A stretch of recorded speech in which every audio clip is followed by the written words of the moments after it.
Introduction to white-collar crime. A concept of white-collar crime, definition, scope, evolution and consequences. Definition. The term white-collar crime was first systematically explained by Edwin H. Sutherland.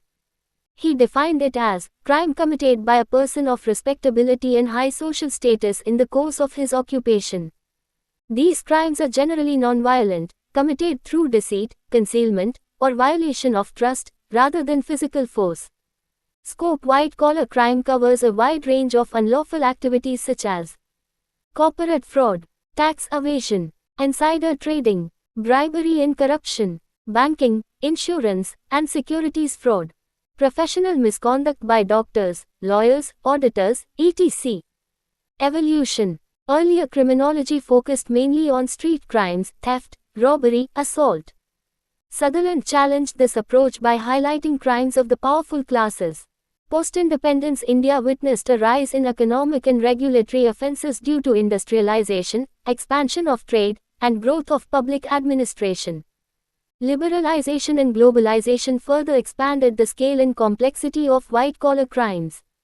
Consequences. Massive economic loss to the state and public. Erosion of public trust in institutions.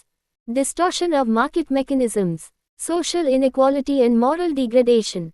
Long-term damage to governance and rule of law. B. Mens rea, nature of liability, burden of proof and sentencing policy.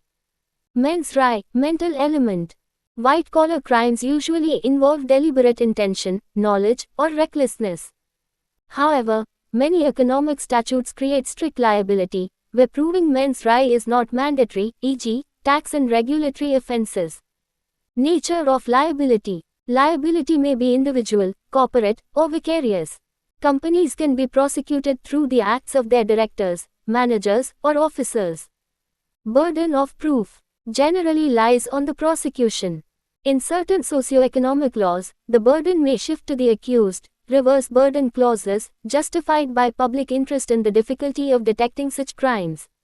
Sentencing policy. Emphasis is increasingly on deterrence, heavy fines and confiscation of property, imprisonment in serious cases. Courts often consider the magnitude of loss, breach of public trust, and societal impact. See distinction among different types of crimes. Basis. White-collar crimes, socio-economic offences, traditional crimes, organized crimes, occupational crimes. Nature. Non-violent, deceptive, economic harm to society, violent or physical. System etc. Group-based. Linked to profession. Offend a high social status.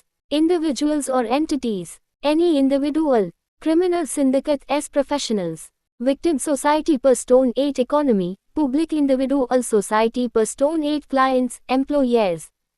Example S. Corporate fraud. Black money, hoarding, theft, murder, drug trafficking. Medical negligence. D. Important report. Santhanam Committee Report, 1964.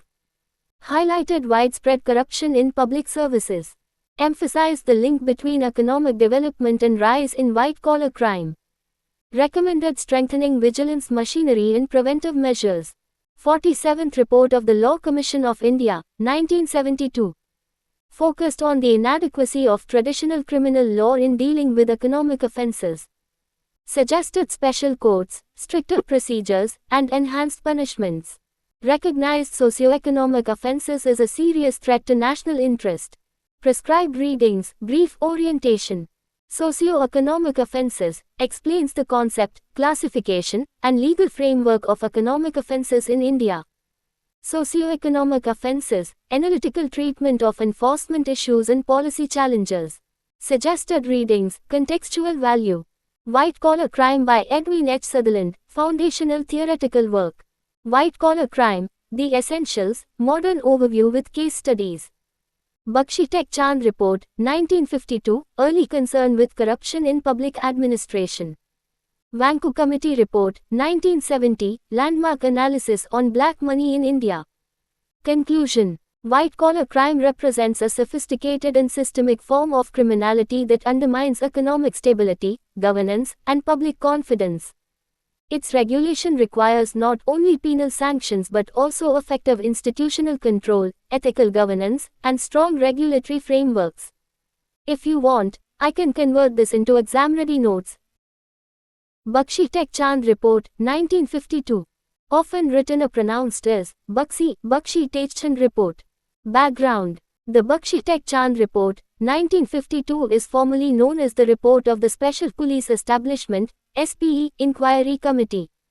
It was constituted by the Government of India in the early years after independence to examine corruption among public servants, especially at higher administrative levels. This report laid the foundation of India's modern anti-corruption framework. Purpose of the committee. The committee was appointed to examine the working of the Special Police Establishment, SPE. Study the extent and causes of corruption in public administration. Recommend measures for effective investigation and prevention of corruption. Key findings 1. Widespread corruption. Corruption was found to be systemic, not occasional, particularly in licensing, procurement, public contracts, revenue administration. 2. White-collar character of corruption. Most offences were committed by educated, socially influential public servants. Crimes involved abuse of official position rather than violence. 3. Weak enforcement machinery. Existing investigative agencies lacked black small square independence, black small square trained personnel, black small square legal powers. 4. Political and administrative interference. Investigations were often obstructed by executive influence. Major recommendations. 1. Strengthening the special police establishment. Grant operational autonomy. Improve professional training. Ensure insulation from political pressure. 2. Special focus on high-level corruption. Corruption at higher levels was more dangerous due to black small square larger financial impact. Black small square loss of public confidence. 3. Need for preventive vigilance. Emphasis on prevention, not merely punishment. Introduction of vigilance units in departments. 4. Legal reforms. Stronger laws to deal with bribery and abuse of office. Speedy investigation and prosecution. Significance of the report. First, systematic official recognition of corruption as a white-collar crime. Provided intellectual and policy base for Central Vigilance Commission, CVC. Central Bureau of Investigation, CBI, which evolved from SPE. Influenced later reports, especially Santhanam Committee Report, 1964. Law Commission Studies on Economic Offences. Relevance to white-collar crime studies. Highlights how public office can be misused for private gain. Demonstrates early understanding that traditional criminal law is insufficient for economic and administrative crimes. Frequently cited in discussions on corruption, abuse of authority, socio-economic offences. Exam-oriented one-liner. The Bakshi Tek Chand Report, 1952, was the first major post-independence inquiry highlighting systemic corruption among public servants and recommending a strong, independent investigative mechanism, laying the foundation for India's anti-corruption institutions. If you want, I can also provide 2 to 3 mark short notes. Comparison with Santhanam Committee Report.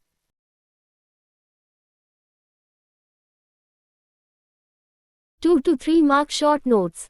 Comparison with Santhanam Committee Report. Linkage with Prevention of Corruption Act, 1988. Vanku Committee Report, 1970. Report on Black Money in India. Background. The Vanku Committee Report, 1970, was prepared by the Direct Taxes Inquiry Committee under the chairmanship of K. N. Vanku, former Chief Justice of India. The committee was appointed to examine the problem of black money, tax evasion, and weaknesses in India's tax administration. Objectives of the committee: to study the extent and sources of black money in India, to examine methods of tax evasion, to identify defects in tax laws and administration, to suggest legal and administrative reforms to curb black money. Major findings: 1. Black money is widespread, found in trade, industry, real estate, politics, and public contracts. 2. Tax evasion is the primary cause. Underreporting income, maintaining false accounts, Benami transactions. 3. White-collar nature of the offense, mainly committed by educated and economically powerful persons, involves planning, manipulation, and abuse of legal loopholes. 4.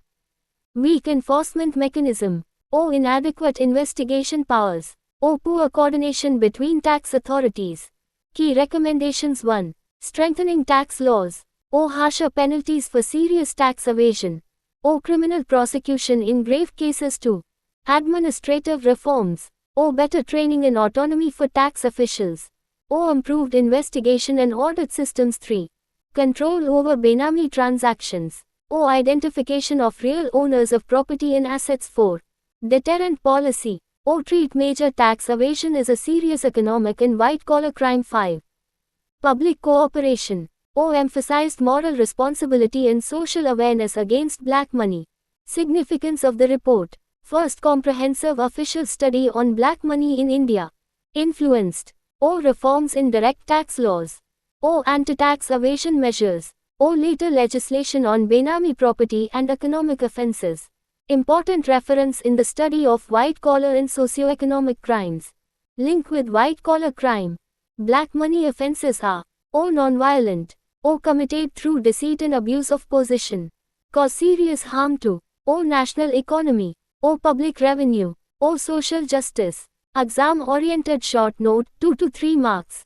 The Vanku Committee Report, 1970, highlighted the widespread problem of black money and tax evasion in India and recommended strict legal and administrative measures. It recognized tax evasion as a serious white-collar and socio-economic offense threatening national development. If you want, I can also provide comparison with Santhanam Committee Report. On-page revision notes. Answer writing format for exams.